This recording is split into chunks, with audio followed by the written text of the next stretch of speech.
So ladies, I hope everyone is well. I'm just going to sort my phone out, and I might just about finish my tea at the same time, and then we should be ready for 7 o'clock with a bit of luck.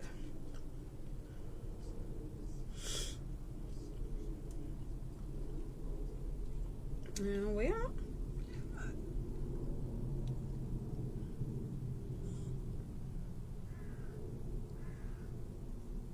Hi Anthony. Right. Good, I have that set for my phone set to silent, and I have my messages or comments on. So with a bit of luck, all systems are possibly go.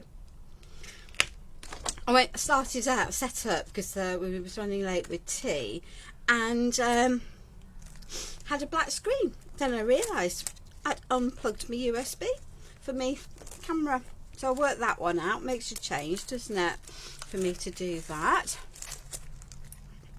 So we are just on 7 o'clock. I'm assuming everyone can hear me.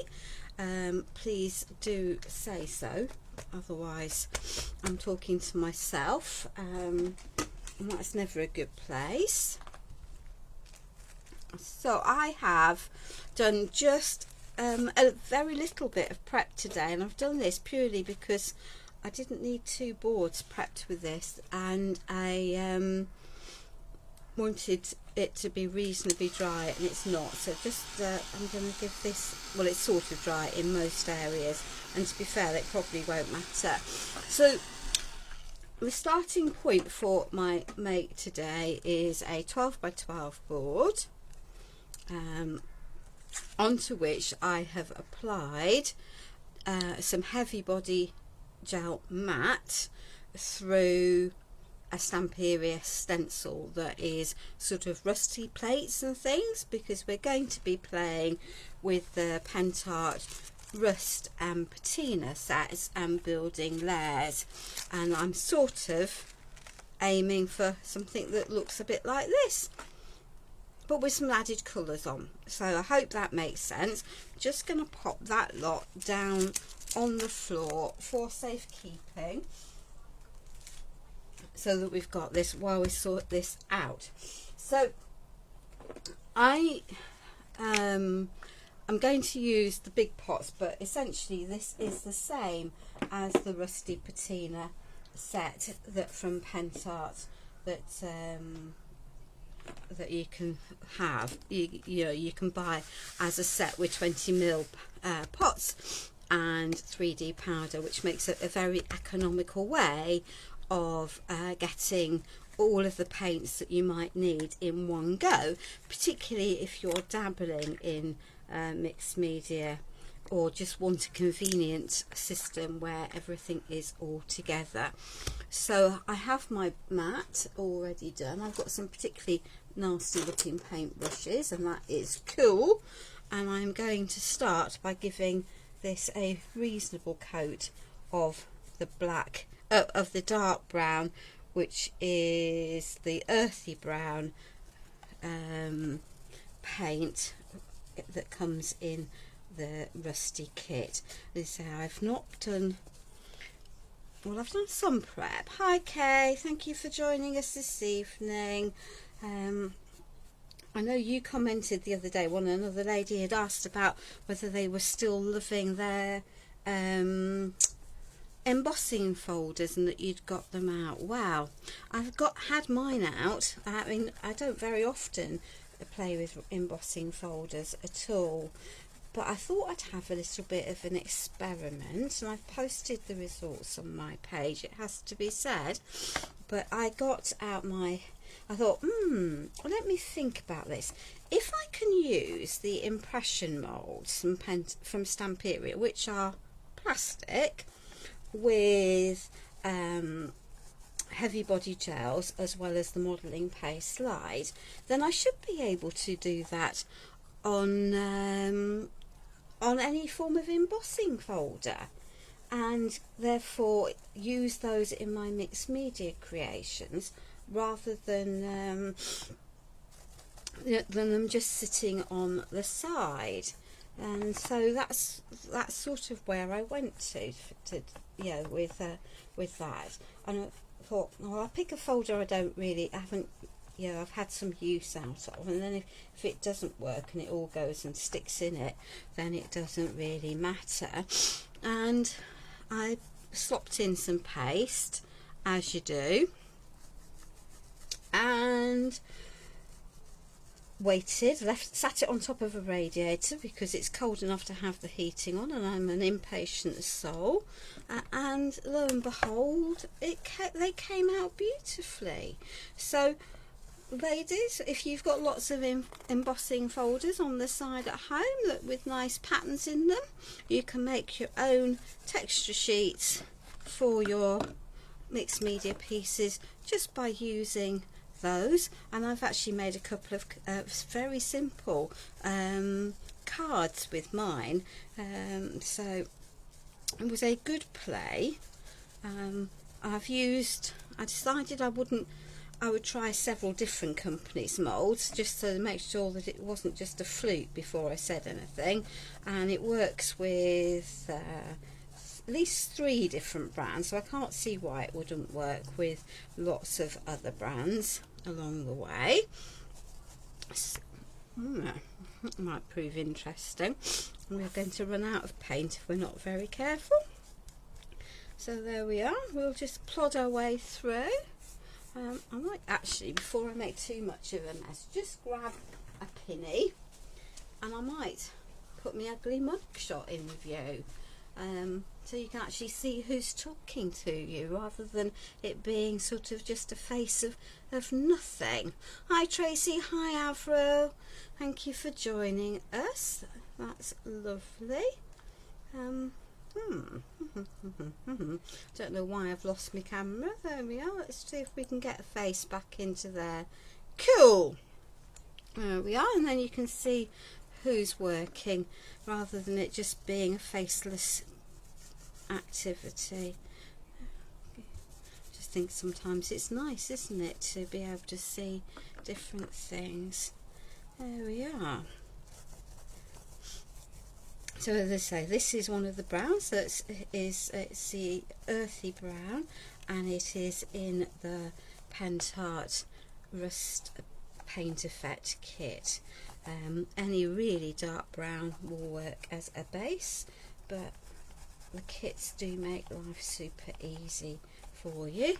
And the heavy body gel, which most of us I think seem to think of really predominantly as a glue, has lots of other uses. So as I say here, I've used it as a basically as a stencil paste. It has the advantage of being colourless, pretty much, and drying matte, as I chose the matte one, so that makes life easy, and that provides a really good base and structure to add paint onto. Sometimes I find that some of the modelling pastes leave a almost plasticized surface, and they don't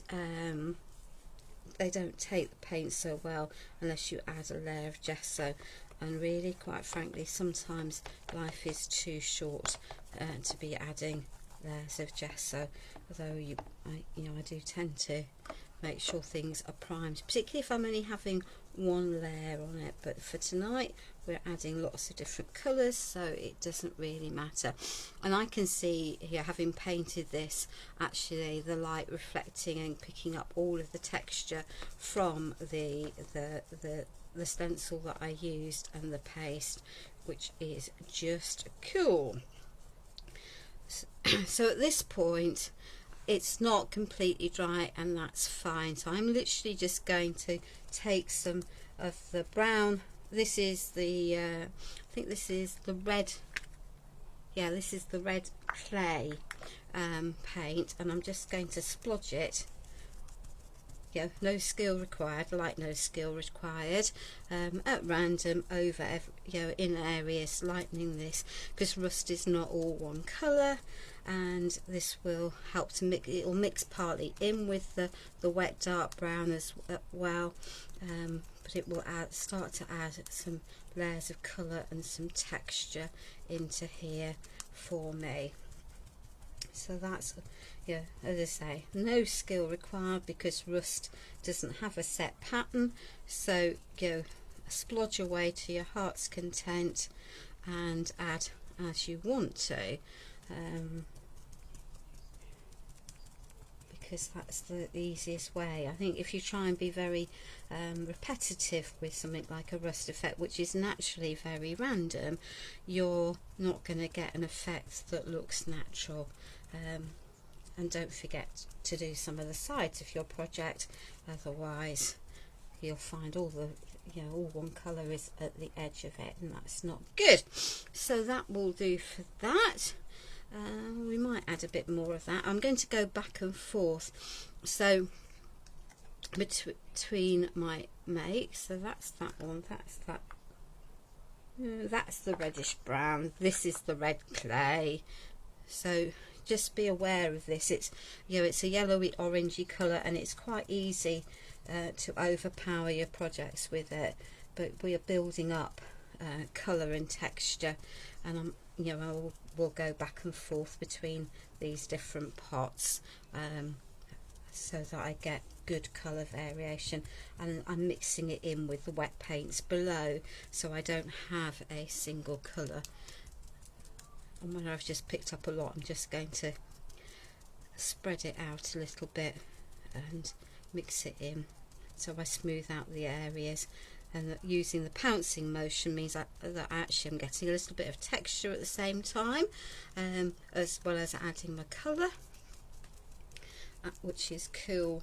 And as I say, it'll be, so the centrepiece of this is going to be covered. If anyone's wondering why I'm sort of ignoring that bit of it, it's because it actually doesn't really matter from that point of view. So there we are, and I might want a bit more of that orangey colour because I've pounded it all out, but I'm adding my colours and my layers as I go.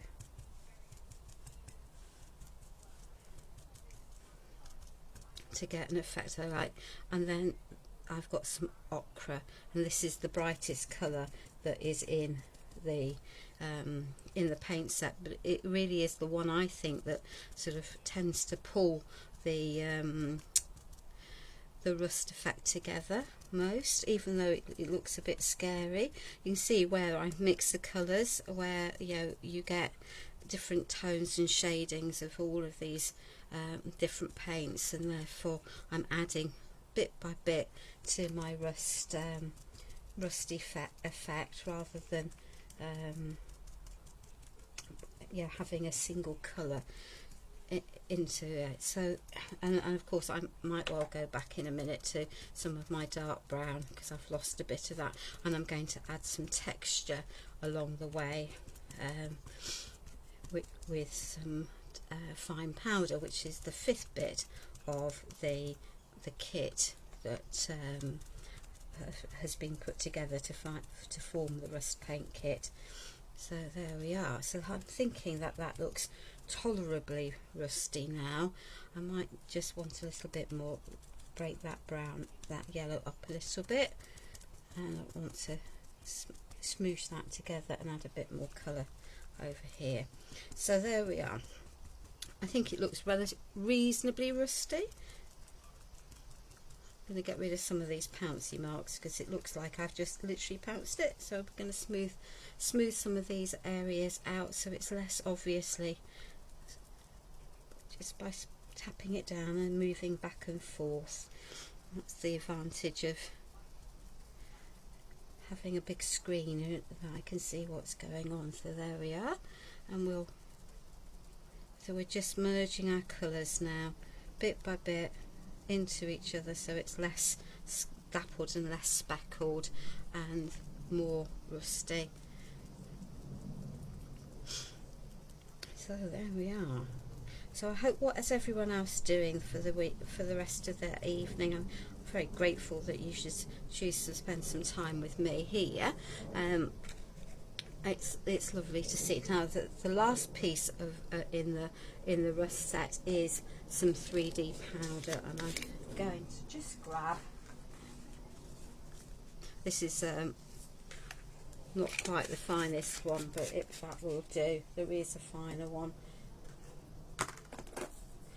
but we'll use this one. It's the finer one that comes in the kit, so we're just going to add a little bit of that with some of this, and add some areas of a bit more texture in to some of these these parts of the rust, because rust is not a flat structure, is it? It's got depth and dimension and texture, and I'm wanting these plates to look as if they've sort of rusted together, and adding the brown, the darker brown onto top, and adding some of these little texture balls will help to give it a flavour of rust, if you can have such a thing on a mat, on a project that's not really designed for eating. I don't know. There we are. So let's just use the rest of those balls up, and we'll pop some of these in. So we've got some areas and some variation and some texture, and I rather like the look of that. So that brush will probably not be fit for anything else, and that's because I've splurged it with all of that texture, and that means that that it's highly unlikely that I will get every single ball out of those. And that's cool, because it was an old brush in the first place. Hi Roberta, hi Stuart, hi Joan. Thank you for joining us this evening. The group chat looks like it's quite quiet, so please go ask away any questions that you might have. Yeah, there's no need to be quiet amongst it. Let's pop that over there, and we'll have a little tidy up, because we've got a veritable mess. And I've got a very nice big silicone mat here, which I'm rather hoping, you see, will make clean up much easier. She says getting rid of the lump underneath it, because everything should wipe off a silicone mat, or there's the theory, or at least peel off it, rather than my normal glass mat. So hopefully that will, just make life easier and allow me to have an easier clean up. So I do have a new Pentart show on Create and Craft, and it's on Saturday at 1 o'clock, and I've got, I don't know, lots of mediums on the show. It's got another Back to Basics bundle, and it's got some paint effects. We've got 3 different styles of paint effects, in fact, on the show, and they are going to be at super cool prices, particularly with your club discounts, although sadly the double club discount finishes, I think, today, possibly tomorrow. But hey ho, such is life. The prices will still be pretty cool. Partly because I didn't like the prices and muttered at them for it this time. And they have been changed. So there we are. So I'm right, my large silicone mat does make clean up super easy. So that is layer 1, and that needs to dry, and that can go there. Layer 2, 3, 4, 5 and 6 are all on here. So let me just take some of this lot. Don't put the paper onto things that are wet, because that never works, does it? We're just going to pop that all out of the way, so we don't do those. So I have one humongous chipboard, which I've had for a little while, and been debating what to do with it because it is so big. But to me, logic decreed that it needs to be a focal piece on a project. Now then, we haven't thought that one through very clearly, have we? So let's just fold that over there. Now, these chipboards are lovely, but they are held in with significantly bulky and deep notches. So whilst you can just push it out, I think it's actually better to take a craft knife and cut it out. Otherwise you tend to end up with, yeah, sort of, I don't know, little stubby bits that I don't like because I'm difficult about these things. Or you break, for some of the more intricate ones, you actually break your chipboard in the process. So there we are. So that can come out of there, and let me just retrieve the keys. So actually I'm not completely convinced I'm going to use these, but we will take them out, we'll paint them, and then we can see at the end whether we want to or not. So this is like beer mat stuff, but quite a lot thicker than most. It's, you know, probably a couple of millimeters thick, maybe 3, yeah. So quite a lot of the very thin intricate chipboards are thicker than that, but so we'll stick that there. So if we've got rust, what else do we need if we've got rust? Well, I think if we're working with rust, we need patina. So, surprise, surprise, on my show I have the rusty patina kit as well, which is essentially metallic copper, turquoise blue,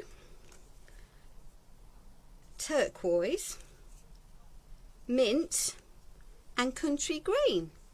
And as I say, they're coming in, these are left over from previous projects, which is why I've got some diddy trees, but they are essentially, let me use up the paint. No, I don't have one of those open already, so there we are. So so as I say, that I've got the big tubes. Ugh, she says, let's get rid of that. Don't know that I want that, so dunk that in there.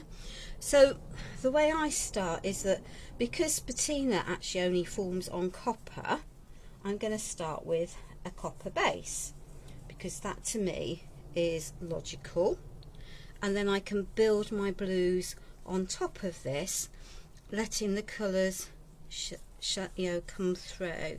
And then I need to, whilst I'm thinking about this, I can't remember whether I decided I was going to do another element with the patina or go for rust, but so we'll do it. I think we might go with the patina as well. So we've got 2 elements, so we'll put that over there.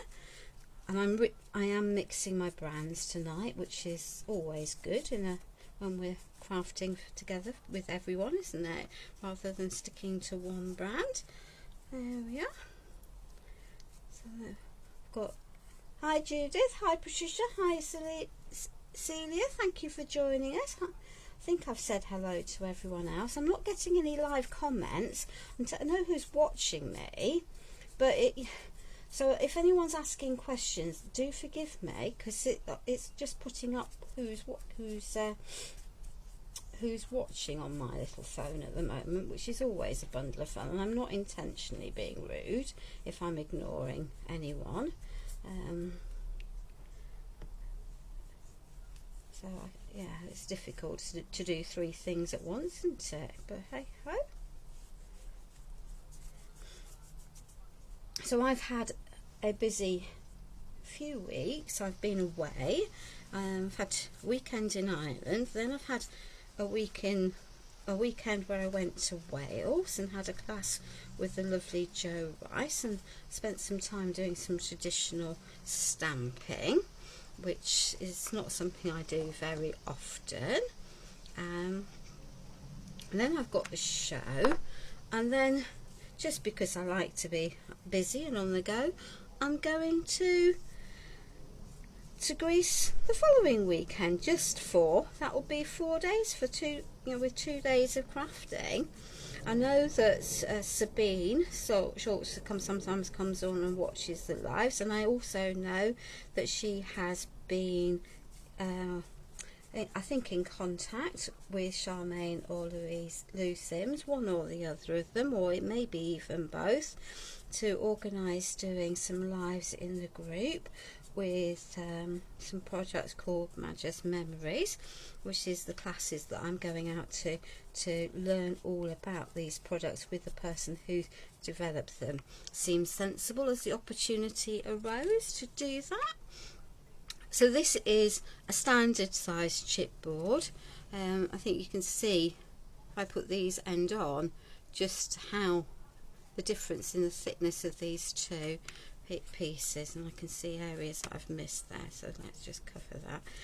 The problem with shiny paint, isn't it, on a bright light, is that you can't necessarily see everything. So there we are. So we'll let that one dry, and we're going to give this a coat. So I definitely think when you're working with the finer chipboards, you just need to be slightly more careful with how much wet product you add onto them. If you're not careful, they go soggy, in spite of what anyone else might tell you. I'm a warts and all person, and the truth will out when it comes to me. The advantage, of course, of my silicone mat is that I can splodge my paint onto that and lift it up and pop it around, so I don't have to take a loaded brush to my chipboard. I can wipe off the excess, but I can also, safe in the knowledge, I can pick up what I want and use it, and also know that I can clean it up afterwards, which seems to me to be more sensible than my usual trick of using paper plates, because then they have to go in the bin afterwards. So we don't need to worry about that. So let's lid the metallic. So we've got our copper base, because patina forms on copper.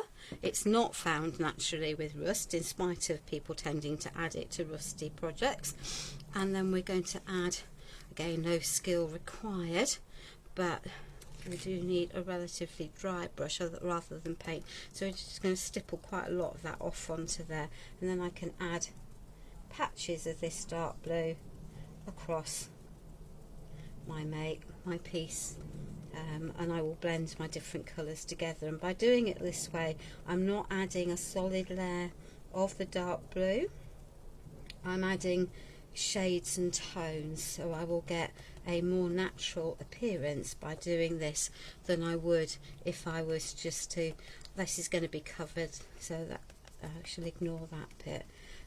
If I was just to paint it as as ordinary paint, so we'll just give this a little bit of a addition of colour. But as I say, it's patina is something that forms on copper naturally, so it comes in colour variations, and by stippling it on, I'm not going to get a single flat colour.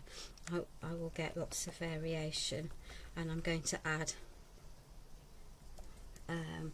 my different shades. There in the patina kit there are 4 shades of blue stroke green and the copper, so easy for those of you that are not used to these faux techniques, but they do make life much easier when it comes to doing things, because it's all there. I do quite a lot of things like this, which is why I've invested in the big pots, but each person has a budget, and as I say, the kit with everything in I actually think makes a super good value.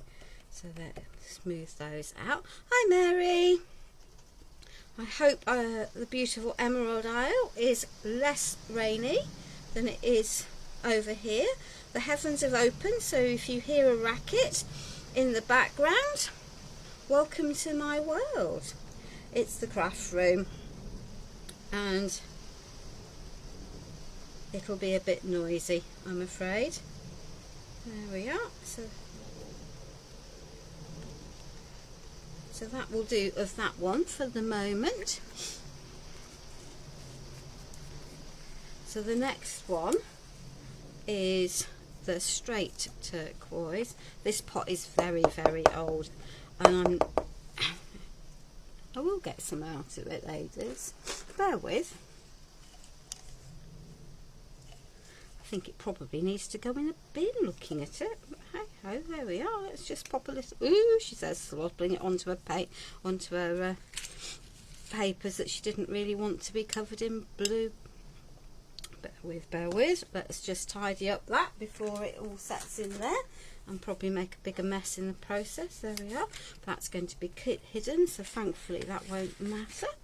So I might have got to the bottom of that pot and might decide that it's time for it to be parked in the bin. So we're just going to take up some of this brighter blue and add it in areas.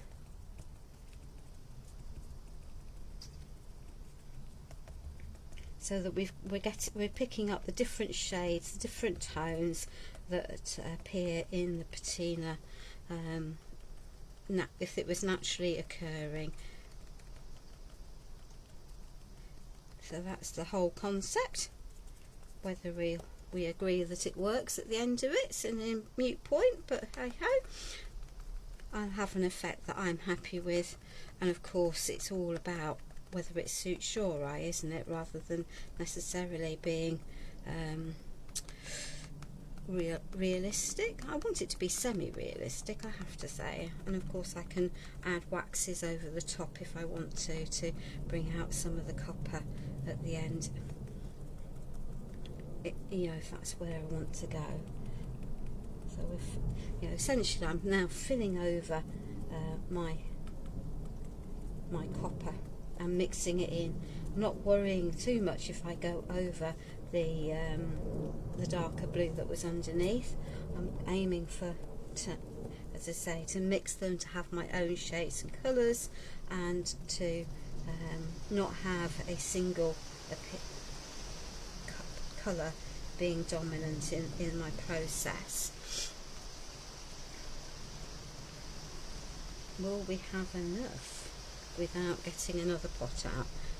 Tell you what, if I take what's left on there,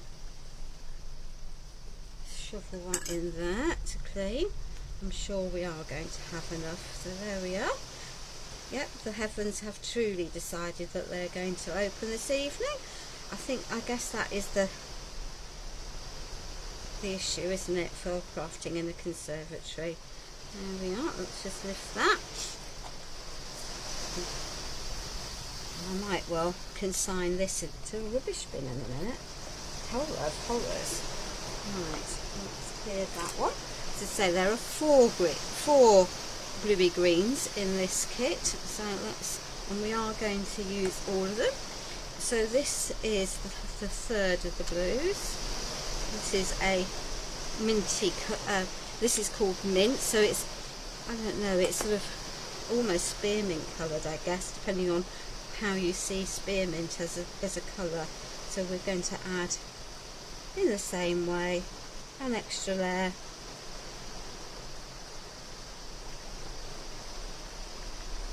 And spread this about.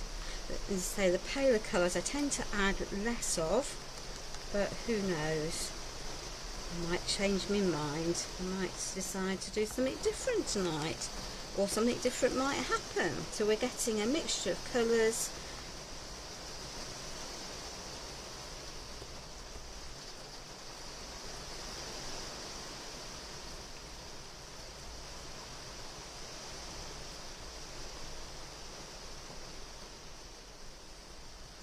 And there we are.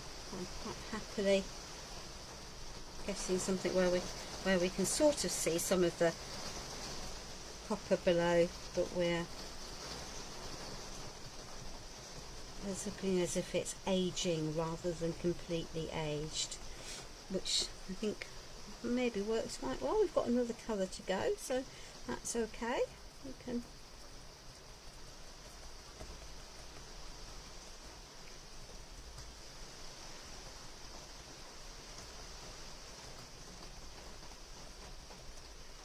so we've hopefully got good enough areas.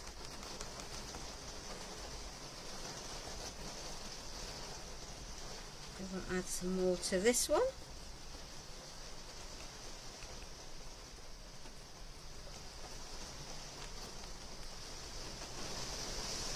Hey.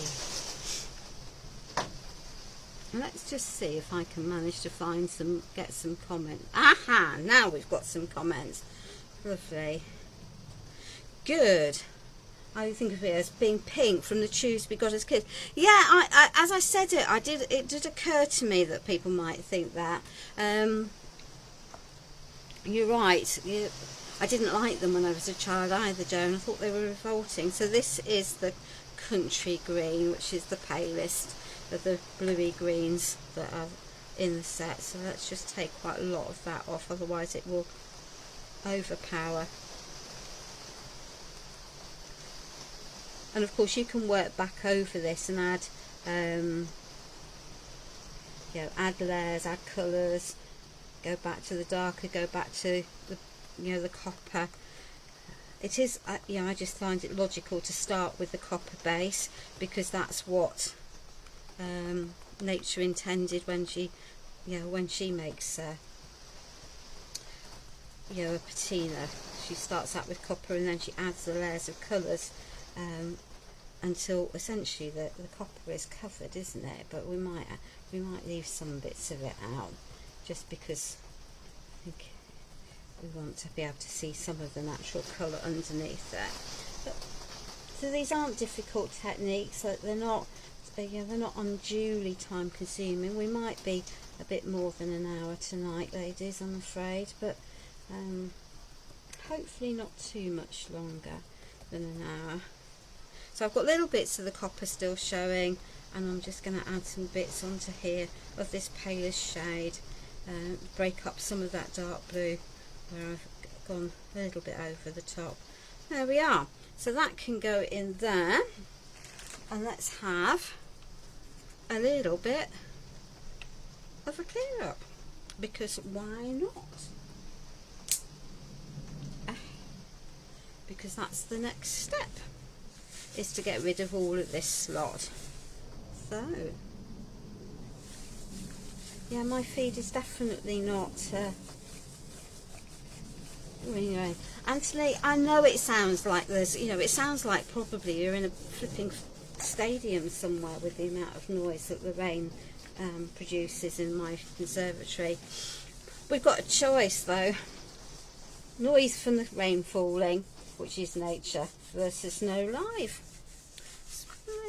I think we'll do the lives. The noise is a natural live, and I'm sure many of us work in rooms where we can hear the rain at the best of times. So, well, I do think this mat was a good investment, because it's going to make my life much easier than trying to scrape paint off a glass mat. Now I just have to remember to make sure I don't take a craft knife to it, because it will cut. That'll be the next trick, because I'm good at things like that. I know I am.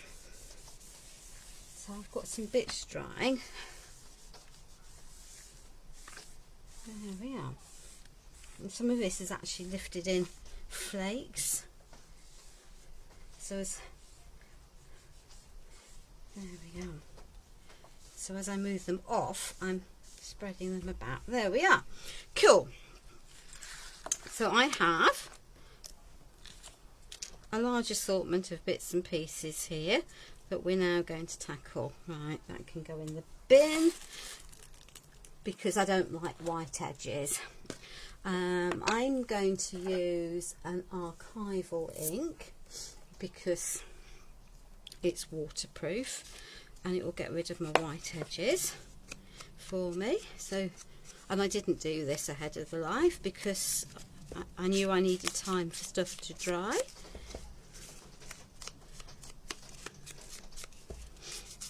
And I've got a mixture of things here from Sir Vagabond, the original Sir Vagabond collection, and also from the Aviator collection. And I've got some pieces that, oh, look at the state of my hands. Some of these are paper and some of these are the chipboard die cuts. And I have at least, well, I have in my mind a plan as to where all of these are going to go. They'll probably end up in completely different places, and I might well have squidged some bits and lost some of the pieces along the way, because that's what you do, isn't it? There we are, let's just get rid of some of those and carry on and ink this little lot along the way. Let's move that here. Hi Fiona. Yeah, I have to say, Fiona, I am a convert. Why have I got it? That'll be because, like a numpty, I didn't take my own glass mat with me when I went to the workshop the other weekend. And so I just thought it would be very, very rude to make a mess on the plastic sheeting that was on the table. So decided that I would go and buy one, but I have to say that it is absolutely worth it. I have the Patina kit and the rest of it, but I haven't used them yet. Because I'm not any good at. I think that having the right colour mix, Judith, certainly helps, and layering them and not thinking about being precise with what you're doing, I think is important. So you know, if you didn't manage to catch the start of the live, then you'll have seen I really wasn't very careful, and I was literally just splodging. I know that's a technical term, isn't it? But I really was just splodging, because that way I could, can mix my colours, and I wasn't too fussy with either of them. So it's a similar technique for both, but just using the different colourways. So I think the kits will absolutely help. If you put into Facebook any search engine and put Google Pentart, how to use Pentart's rust and patina kits, then there will be videos there. Well, there are videos there showing you how to use them. And just because we think of them all as being Hungarian, which it is a Hungarian company, they have written explanations, so that makes life easier. You don't need to worry. And I'm using my archival because it will go over the top of the shiny surfaces of my die cuts and distress them and age them. There we are. We knew there'd been some more bits lurking around. So that I've got my white, but I can actually tone it down because I don't think that anything pure white will work on this project. You need a new one. A new what, Joan? A new mat or a new kit? The kits are going to be on Create and Craft. I don't know what the prices are, but they will be competitive because their buyers insist that everything is done at the lowest possible price. They hunt and see what's on offer in the UK, and then demand that the prices are lowered so they reflect the lowest ones available, or undercut things, such is of course business, but that's what they do. So if you can face buying from a Selly Telly, then it's good. The stuff is coming in from Hungary, so it'll be a few days before it's dispatched, but then the eagle-eyed amongst you might have noticed that recently there's been more and more Pentart products appearing on, don't laugh at me now ladies, on Dawn Bibby shows. Maybe not the products I would choose because they're all very sparkly, and I'm definitely not a sparkly girl when it comes to my crafting, unless it's a Christmas project, and then that's an entirely different matter. But yeah, so the sparkly products are all sitting there and will now remain on the website for access whenever anyone wants them, which is maybe just as well, as the companies that are selling them have, are getting smaller, and there's almost no one that's got a full product line now. So shop away, support whoever you feel is the most deserving of your pennies, because that's the most important thing. But remember, we have to support someone, and if we don't support the companies, then actually they'll just all go. So personally, I spread my pennies around, spend a little bit here, a little bit there, so that I can try and support lots of different companies rather than just one. So there we are. Oh, she says. So, is that still wet? That will still be wet. So let us just grab this, she says. So here is our board. I am gonna give this a quick dry because I want to add some waxes on top. One of the things that I know we've done, absolutely Paul, really important that we support all of the different companies out there, because without people's support they won't. And thank you very much for my order and the super quick delivery today. Dali Art is, for those of you who don't know, was the company that brought Pentart into the UK, and Dali is absolutely, combined with a gentleman called Vasilis Kontos, responsible for my love of Pentart, and in particular the cracking paste. But yeah, it's good. And for those of you that I think I noticed that Dali's order from Stamperia that got held up in customs because clearly they're not a reputable company. Yeah, right. They're brilliant and their shipping is fantastic. Got stuck in customs for ages. So anyone who's ordered their stuff, hopefully it's winging its way to them, because it's now, poor Paul has spent the last I don't know how many days unpacking and getting everything packed into orders. I know on several of the websites around the country, in the UK,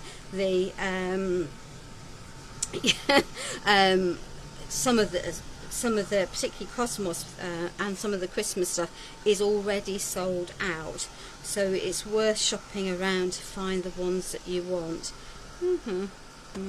That might just about be dry. Now then, I know I said that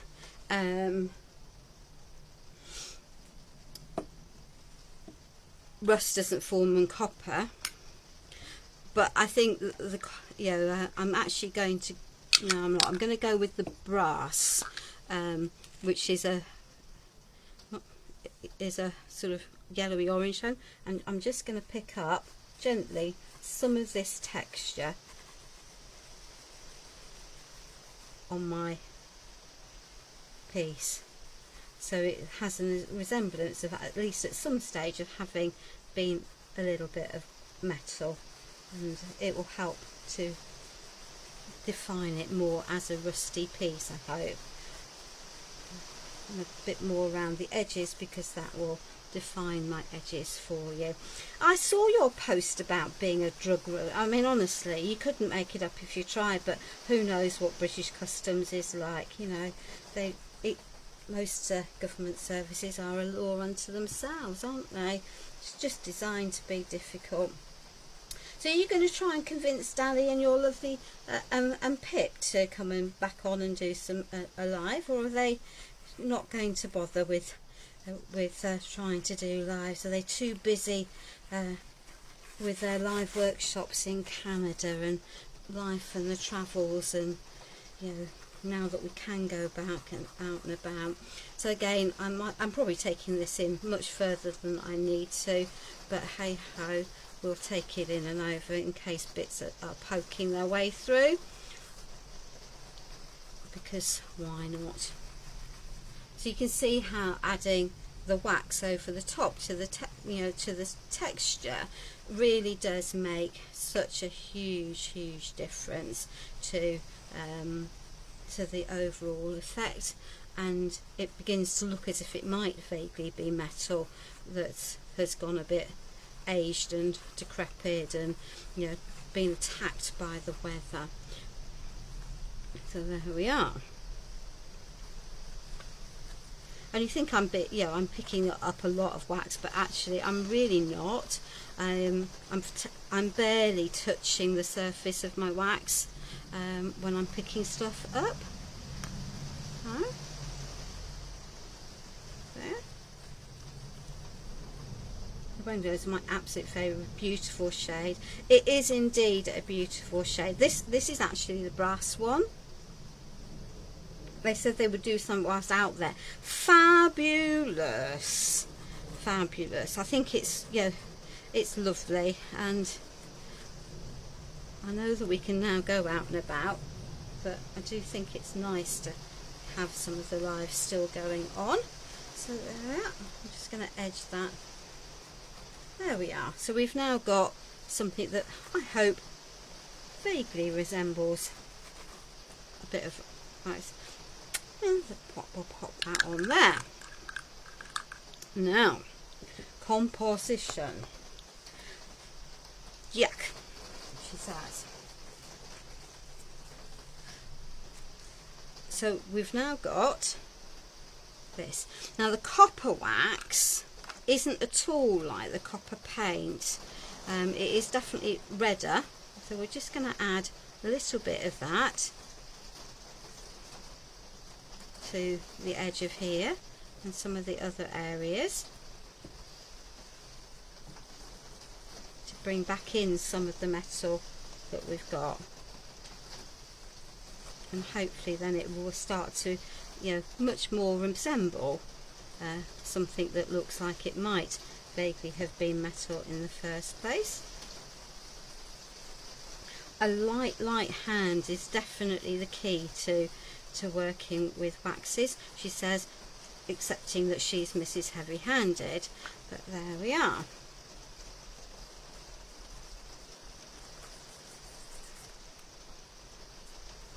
Quite a lot of the central piece will get covered. So we're just adding, so now we're just adding our different layers, our different colours. We're adding yet another colour and another texture to our piece, and mixing it in as we go. So hopefully, she says, being very heavy-handed there, but hey ho. Yeah, I love. I mean, I just think that adding waxes to things somehow just always just brings it together, doesn't it? You know, it just is that finishing touch for things. And I'm probably going back round. Well, I am going back round, but there we are. So let's pop that. So at least the 12 is at the top, so we don't have that. And let's clean the wax off the fingers there. That is going to go onto there. Is there a 12 on there? There would happen to be a 12, so let's pop that onto there. And that one is going to go onto there. So we need to add a little bit of copper to here, I think, just to, again, to pull it together.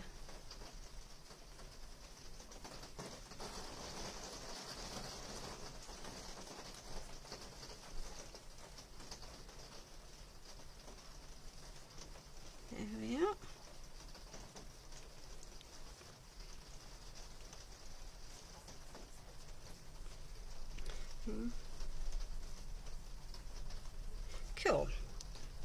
north, south, east and west. You see, even I can remember that from my school days. So we're going to do a little bit of positioning so that you can sort of see where I'm going. So I have my aviator, who is going to sit there. I have my Sir Vagabond, who is going to sit there. I have my Lady Vagabond, who is going to sit there. Then I have some bits and pieces that we're going to tuck under to cover some of the spaces. So that I'm just going to pop these so I sort of vaguely know where I'm going when I'm gluing them down, because otherwise, having set it all up so I did know where I was going, I'll promptly forget, won't I? There we are. So that's going to go there. Right, 1, 2, 3. Excuse me, whittering to myself. Oh, good grief. Oh, there we are. Excellent. There we are. Let's pop that up to there. That can go there. That can go there. Right. So that's where I'm intending coming with this. And then I thought I might add some words along the way. So we've got, what have I got? I thought we'd put that into there. We're going to pop that up there to cover that, and we're going to pop that, I know what, I didn't, I popped that underneath there, and then where do we go? That can go in there. I had 3 sets of words, so that's not sitting comfortably, so I've got something where I didn't intend it to be. So there we are. Maybe, but we'll get there. So that's sort of where we're heading. And of course now I need to take this lot off to put the glue underneath it, because I am a Wollybird, as you can rightly say. So let's just take that off there, that off there, that off there.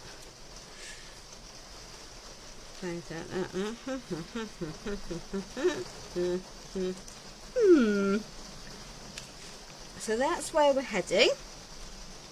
Let's get that reasonably in the centre, and then we can add, I've got some glue here. I could use gel medium, but actually these are quite light and they're reasonably flat surfaces, so I'm going to not use gel medium. So poor Paul might wonder quite why I ordered a shipping load of it today, because who needs a 230ml pot of each colour and also a 100ml pot of each one. I'll just go through it like no tomorrow. So let's good watch of that there. Hopefully not spill too much of it, and then get this into reasonably into the centre. So that can go there. If I just pop that onto there, it's probably actually going to sit reasonably well, because there's enough pieces to hold it. But it might be better ultimately if I don't want this piece to have masses of dimension, to be fair, but if it might go a bit saggy if you're not careful, and if you don't mind having lots of dimension, then pop it onto a piece of waste cardboard. Will work just as easily as anything else. So is that reasonably, that will do, that's reasonably centred, and we'll give that a little rub and let it dry. There we are. There we are.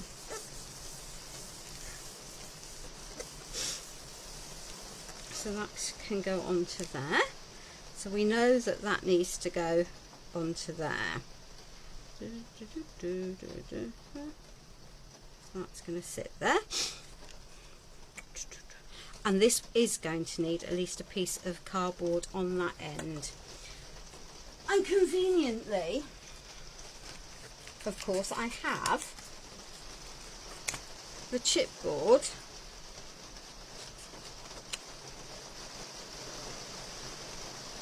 that came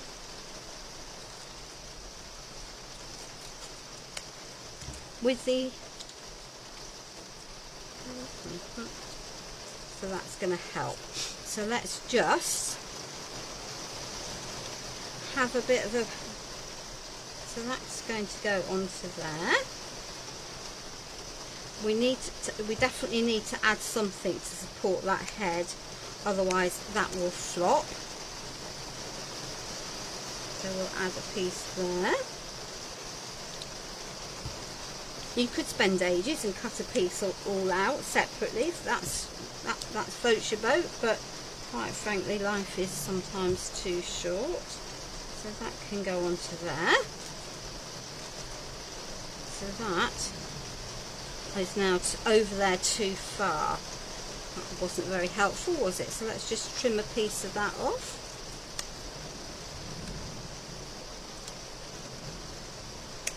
Make sure you don't cut the paper.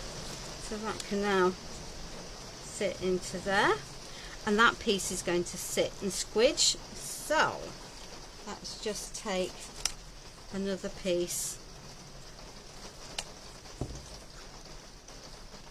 and pop that, so it's going to sit into that gap, isn't it? So let's just take that, curve that top. I do like it. There's a particular Polish lady who is incredible. She seems to be able to take these things and just cut it freehand so that it actually works, and she doesn't need to do all the bits of the trimming. Okay, there we are. Excellent.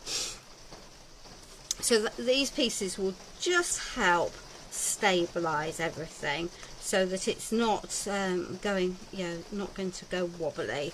So let's just pop.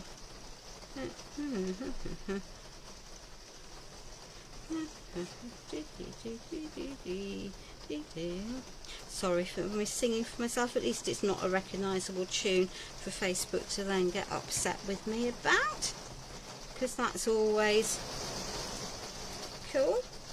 So that can sit there, that can sit there. We'll just give that a few seconds to grab and wipe off that glue. So that way my piece is stable. It's a really good activity, is to be able to just stabilize your pieces. So now, what do we want? We're going to pop that under there. We know that that's what we want under there. So before that has a chance to grab, we'll do this. We might have benefited from a little bit of extra cardboard under there, but we'll fret about that at another time.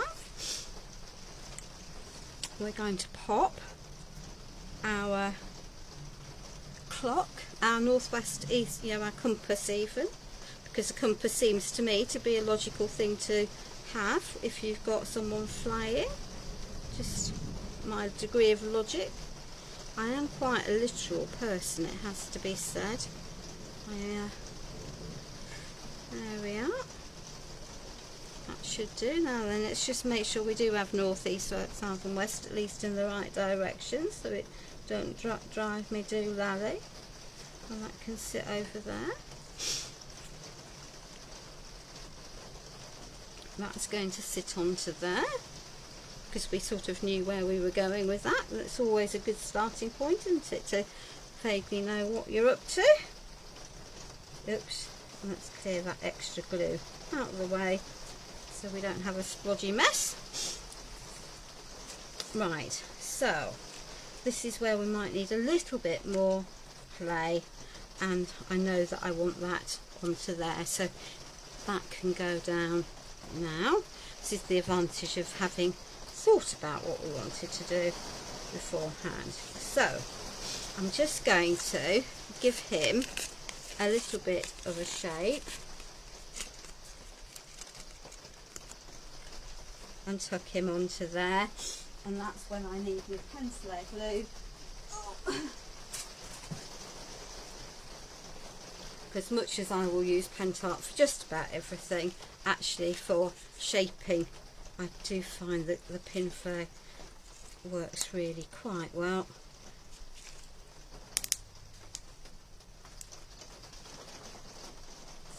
And allows me to add height, and it's not as wet, if that makes sense. So he's going to go here, she is going to go there, so that can go onto there.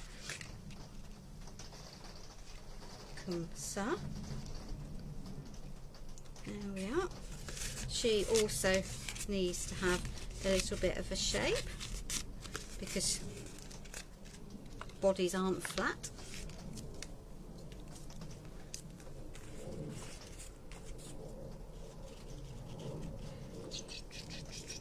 And we'll have a see where we're going to go in a minute with that extra. Yes, I am being extravagant, but hey ho. There we are. She can go on there. It'll give us some weight, and I want to shovel that down a little bit. I do want to be able to see the Sir Vagabond, so I want that to tuck into there, I think. So that can go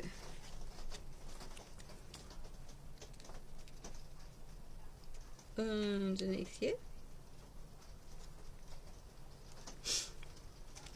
I know that I tucked you under there, poking out because compasses seem logical, and that one can go there. I like this because it grabs quite, you know, you've got good grab quite quickly, and yeah, that to me makes life easier. Now I did have somewhere around another little circular piece, but hey ho, where have you gone?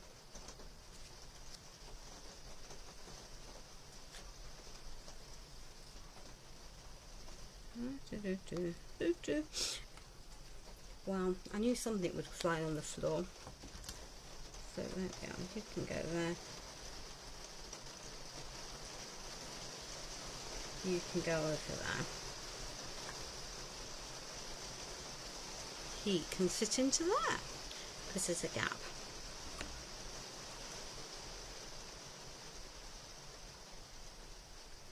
There we are. Let's just clear that mess off there and flatten that in the process. Why not? Now then, what else have we got? Well, we've got all of these little die cut chipboard pieces, and we've got an assorted collection of different cogs, just because, well, it seemed logical to me to have a collection of different cogs, and I did have enough out to go around everywhere. So some of them have clearly gone walkabouts. Bear with while I just retrieve my box of metal cogs. So that's that. That should be copper. That should be that. That should be that.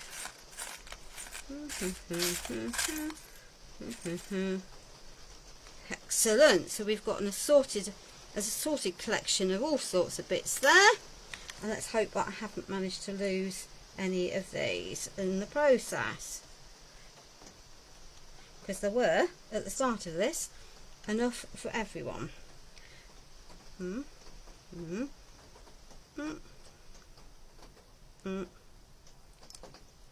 Hey, hey. Oh, I like it when a plan comes together, just because I felt that it was going to need something on the centres of my cogs.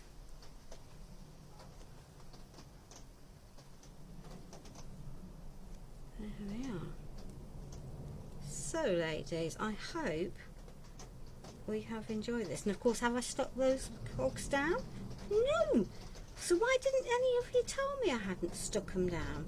Let me just finish popping these into the centres and then we'll sort that out, because clearly they're not going to glue any other way. And that's just like, no, I don't want the glossy. I'll have that. We are still having downpours, as you rightly point out. There we are. So let's just take a little bit of gel medium, pop that onto the top of that, get rid of the globs, pop you in place. Make sure your centre, pop you into place. So, anyone would think I might have planned this much. I had actually, obviously. It takes quite a lot of effort to do a live. It's not for the faint-hearted, that is for sure.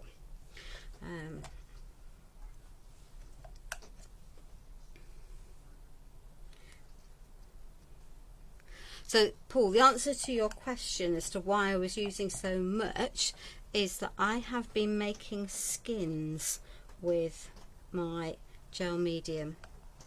I will in a minute go and grab it, and it uses by quite a lot of product to do that. And you can either go down the modelling paste light route, which is fine, but if you're filling the Stamperia impression molds with them, you'll only get about 3 or 4 in my hands out of it. Whereas if I buy 230ml pots of gel medium, I get a lot more out of it. So that's why I have been going through my gel medium. So just bear with, because I can grab, and I'll endeavour not to make too much of a mess. So this, ladies, is made with gel medium, pigment paste, into an embossing folder, left to dry, and then waxed over the top. And I have to say, I'm super impressed with it. And this one comes out of an impression mould, but again using the gel medium. So there we are. I would hope that you have got most of what I've used. I would hope that you have. So ladies and gentlemen, this is our completed make from tonight. We have our aviator who is set off on their travels. I'm not too sure he's completely straight on there, looking at the side of that. He's got a clock because he's travelling, and a compass to tell him which direction he should go in. So hopefully that's been a useful activity for everyone, and you will either buy from your chosen stores when you feel that it's right for you to do so. So if no one has any questions, I'm just going to pick up my phone and make sure that no one's got any questions. As I say, my pourer has not been filtering. Thanks Anthony, thanks Judith, thanks Celia. Yeah, the cogs come from assorted places. You can pick them up relatively cheaply. Yes, Patricia, it definitely is raining a lot. It's autumn here, and although we don't have a rainy season, we certainly are wetter in the autumn than we are any other time. So we've gone through how to do a rust effect tonight, how to do a patina effect tonight, and combined that with some gel medium stenciling as opposed to modelling paste stenciling, because I find it easier to paint over that. So I hope that that's been really helpful for everyone. Don't forget to watch the Pentart show on Saturday, and because I'll have lots of different demos. If that's the only thing that you use it for, it's a great place if you can stop by. So take care and have a good evening. Bye.